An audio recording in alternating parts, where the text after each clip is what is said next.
Buongiorno, bentrovati col notiziario di prealpina.it che apriamo con la tragedia di Olgiate Olona. È morto nella notte l'uomo di 68 anni che giovedì scorso era caduto a terra strattonato dal suo cane al guinzaglio che aveva portato a fare una passeggiata. La vittima è Gianni Pirola, padre di un sacerdote, Don Fabio, era ricoverato in gravi condizioni all'ospedale Niguarda di Milano dopo la caduta appunto col suo cane, un esemplare di razza husky. La famiglia ha dato l'autorizzazione all'espianto degli organi. Questa sera nella chiesa dei Santi Stefano e Lorenzo verrà recitato il rosario in ricordo appunto di Gianni Pirola. Non sono ancora stati definiti il giorno e l'orario dei funerali.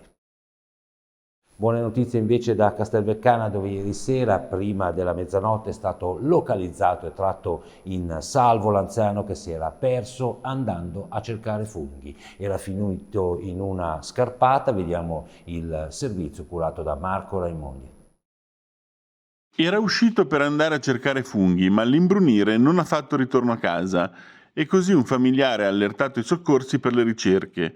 Un uomo di 76 anni è stato ritrovato ieri sera, lunedì 1 novembre alle 23, dopo che i vigili del fuoco del nucleo TAS, topografia applicata al soccorso di Castelveccana, hanno cercato di localizzarlo attraverso la posizione del suo telefono cellulare in un'area boschiva e successivamente un'altra squadra del distaccamento di Luino e gli specialisti dello Speleo Alpino Fluviale di Varese si sono calati in un crepaccio dove lo hanno raggiunto e tratto in salvo trasportandolo in barella.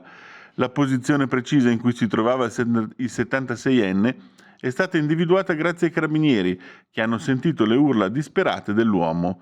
È successo, come detto, a Castelveccana, comune in cui richiede il pensionato, lungo la provinciale 7 in via per Sant'Antonio. L'uomo è stato poi riportato sulla provinciale con un fuoristrada e affidato alle cure del personale sanitario.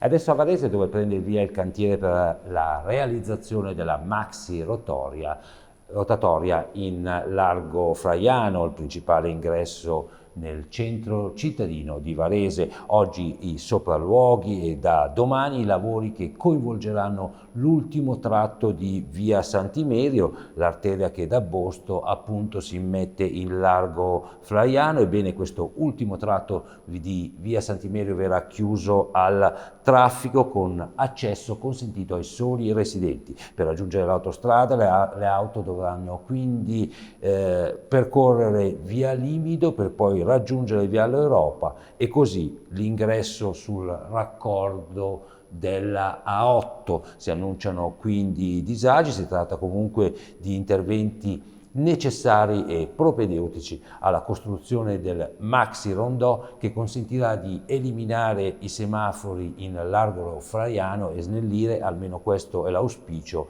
le code. Sono lavori legati ai sottoservizi e andranno avanti fino al 20 dicembre.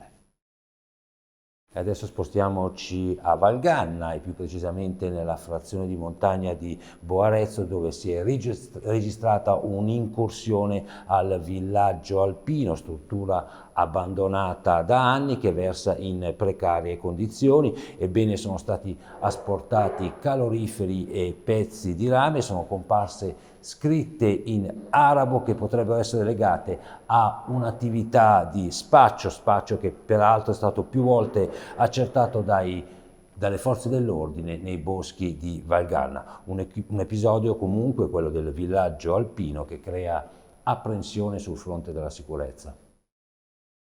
E chiudiamo con lo sport, con gli europei di nuoto in vasca corta che sono cominciati oggi a Kazan. Questa mattina Arianna Castiglioni, la nuotatrice di Busto Arsizio, ha fatto registrare il miglior tempo assoluto nelle batterie dei 100 rana donne e si è così qualificata per le semifinali che verranno disputate nel pomeriggio. Su prealpina.it, nel notiziario delle ore 19, tutti gli aggiornamenti. Questa è l'ultima notizia, vi diamo appuntamento al notiziario delle ore 19. Una buona giornata.